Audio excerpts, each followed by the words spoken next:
Hi friends, welcome to my channel. இன்னைக்கு நான் என்ன பண்ண போறேன்னு பாத்தீங்கன்னா, இது ஆடி மாசம் இல்லைங்களா? ஆடி மாதத்துல நிறைய ஸ்பெஷல் இருக்குங்க. அதுல ஒரு ஸ்பெஷல் பார்த்தோம்னா கூழ் ஊத்துறது. இந்த கூழ் பாத்தீங்கன்னா ரொம்பவே நல்லதுங்க. கேழ்வரகு மாவு வச்சு கூழ் எப்படி பண்ணலான்றத நான் காமிக்கிறேன். அதுக்கு என்ன தேவைன்னு பாத்தீங்கன்னா, கேழ்வரகு மாவு, ராகி பவுடர், இந்த டம்ளர்ல இந்த கோடு வரைக்கும் எடுத்திருக்கேன். ஸோ நம்ம எவ்வளோ எடுக்கிறோமோ அதுக்கேற்ற மாதிரி அரிசியும் எடுக்கணும். அதனால தான் ஃபஸ்ட்டு நம்ம ஒரு பாத்திரம் எடுத்துக்கலாம். ஒரு கிண்ணம் மாதிரி ஏதாவது உங்கள்கிட்ட இருக்கிறத எடுத்துக்கோங்க. கேழ்வரகு மாவை அதில் போட்டுருங்க. அப்புறம் இதில் தண்ணி சேர்த்து நல்லா மிக்ஸ் பண்ணுங்க.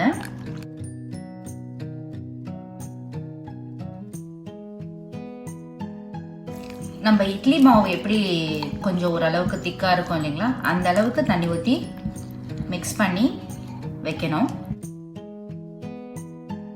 உருண்டை உருண்டையாக இருக்கும் சம்டைம்ஸ், அதனால நல்லா மிக்ஸ் பண்ணிடுங்க.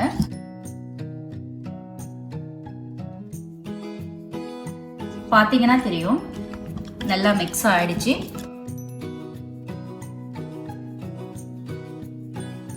இது ஒரு நாள் ஃபுல்லாக அப்படியே இருக்கணும். மறுநாள் தான் இதை நம்ம சமைக்க முடியும். இந்த மாவு புளிக்கணும். புளிச்சாதான் நம்ம கூழுக்கு ரெடி பண்ண முடியும். அதனால இது தட்டு போட்டு நான் மூடிடுறேன், அப்படியே இருக்கட்டும். நேற்று 4 மணிக்கு நான் மாவு கரைச்சி வச்சுருந்தேன். இப்போ பார்த்தீங்கன்னா 3 ஆகுது. கேழ்வரகு மாவு நம்ம மிக்ஸ் பண்ணி வச்சது அது மேலே கொஞ்சம் புளிச்சு வந்த மாதிரி ஒரு மாதிரி உப்புனா மாதிரி இருக்குது பாருங்க. மாவு புளிச்சிடுச்சு. இப்போ நம்ம கூழுக்கு ரெடி பண்ணிடலாம். இப்போ பச்சரிசி எடுத்திருக்கேன். உங்ககிட்ட இல்லை அரிசி நொய் இருந்தாலும் பரவாயில்ல, பச்சரிசி நொய். என்கிட்ட நொய் இல்லை, அதனால நான் பச்சரிசி எடுத்துக்கிறேன். எவ்வளோ மாவு எடுத்தீங்களோ அதே அளவுக்கு எடுத்துக்கோங்க. ஒரு பாத்திரம் எடுத்துக்கோங்க. அதில் இந்த அரிசி போட்டுட்டு வாஷ் பண்ணிடலாம். நான் அரிசி கழுவி எடுத்துகிட்டு வந்துட்டேன். அதில் தண்ணியும் ஊற்றி வச்சுட்டேன். அரிசி ஊறிட்டு இருக்கட்டும். அதுக்குள்ளே நம்ம அரிசிக்கு ஒலை வச்சிடலாம். இந்த மாதிரி ஒரு அகலமான பாத்திரம் எடுத்துக்கோங்க. அதில் இந்த டம்ளர் அளவுக்கு 4 டம்ளர் தண்ணி இதில் ஊற்றிருக்கேன். இப்போ நான் தண்ணி நல்லா கொதிக்குது. இப்போ நம்ம கழுவி வச்ச அரிசியை போட்டுடலாம். அரிசி போட்டுட்டு நல்லா கலரி விட்டுருங்க. நல்லா கொதிக்கட்டும்.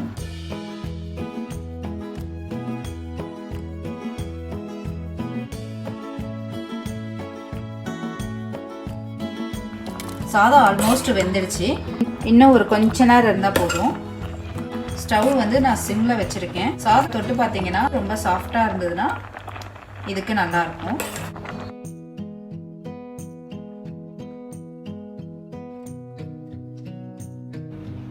இப்போ நம்ம இந்த கேழ்வரகை மிக்ஸ் பண்ணிடலாம். பார்த்தீங்களா நல்லா புளிச்சிடுச்சு. மாவு புளிச்சாதான் நல்லாயிருக்கும்.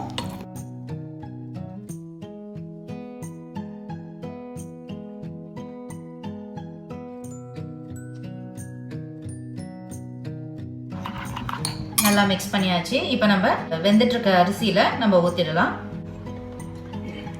நல்லா அரிசி வெந்துடுச்சு பாருங்க. பஞ்சு மாதிரி இருந்தாதான் நல்லா இருக்கும். கரைச்சி வச்ச கேழ்வரகை இதுல மிக்ஸ் பண்ணிடலாம்.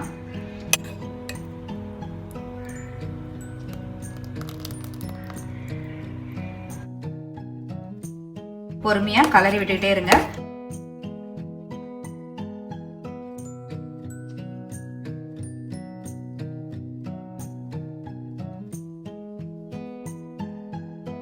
இதுல ஒரு 1/2 டம்ளர் தண்ணி ஊற்றி கழுவி ஊத்திடலாம். இதுல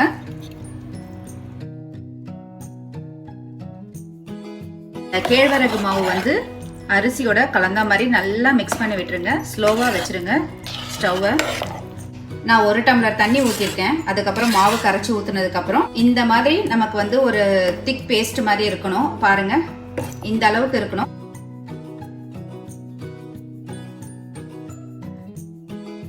இது அடி பிடிச்சிடும். அதனால நம்ம ரொம்ப லோ ஃப்ளேம்ல வச்சுட்டு ஒரு 15 மினிட்ஸ் நல்லா அந்த கேழ்வரகு மாவு வெந்து வரணும். அடிக்கடி மிக்ஸ் பண்ணிக்கிட்டே இருக்கணும்.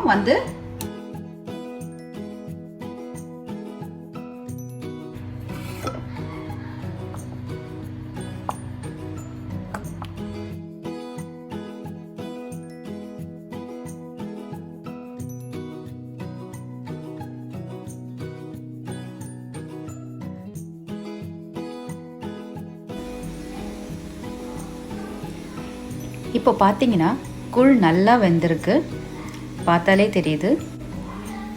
இந்த அளவுக்கு வெந்தாதான் கூழ் நல்லா இருக்கும்.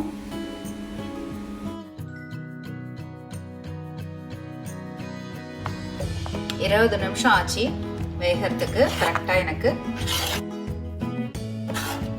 நம்ம இந்த ஸ்டேஜில் ஆஃப் பண்ணிடலாம். கூழ் வந்து காய்ச்சினது ரெடி ஆயிடுச்சு. இப்போ வந்து இதை அப்படியே நம்ம வந்து இதே பாத்திரத்தில் ஒரு நைட்டு ஃபுல்லாக அப்படியே வெளியே இருக்கட்டும். மறுநாள் காலையில் தான் நம்ம வந்து இதை கரைச்சி குடிக்க முடியும்.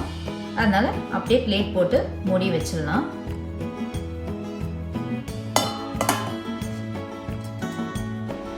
இப்போ நான் மறுநாள் காலையில் வந்து கூழ் ஓப்பன் பண்ணி பார்க்குறேன். ரொம்ப நல்லா இருக்குது. இப்போ நம்ம வேறு பாத்திரத்தில் மாற்றிக்கிட்டு சாப்பிட்றதுக்கு ரெடி பண்ணிக்கலாம். கூழ் செய்த பாத்திரத்துலேருந்து நான் கொஞ்சம் எடுத்துட்டேங்க.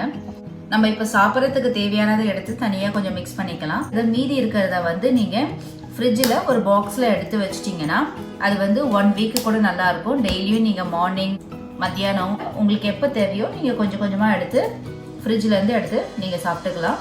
இப்போ நீங்கள் ஃப்ரிட்ஜில் வச்சிடலாம் மீதி இருக்கிறத. இப்போ பார்த்தீங்கன்னா கூழ் ரெடி ஆகிடுச்சு பாருங்கள். இந்த கூழ் கூட வந்து கருவாட்டு குழம்பு, காரக்குழம்பு, நல்லா அந்த புளிப்பாக இருக்கிற குழம்புங்கெல்லாம் வச்சு சாப்பிட்லாம். கூழ் மாதிரி கரைச்சும் குடிக்கலாம். இதை அப்படியேவும் நம்ம சாப்பிட்லாம். எல்லாருமே குழந்தைங்கள்லேருந்து பெரியவங்க வரையும் தாராளமாக எடுத்துக்கலாம். இது ரொம்பவே நல்லது. நீங்களும் இதை ட்ரை பண்ணி பாருங்கள். ஹெல்த்தி அண்ட் டேஸ்டியான கூழ் இப்போ ரெடி ஆகிடுச்சு. இது உங்களுக்கும் பிடிக்கும்னு நினைக்கிறேன். பிடிச்சிருந்தால் லைக் பண்ணுங்கள், சப்ஸ்கிரைப் பண்ணுங்கள். தேங்க்யூ.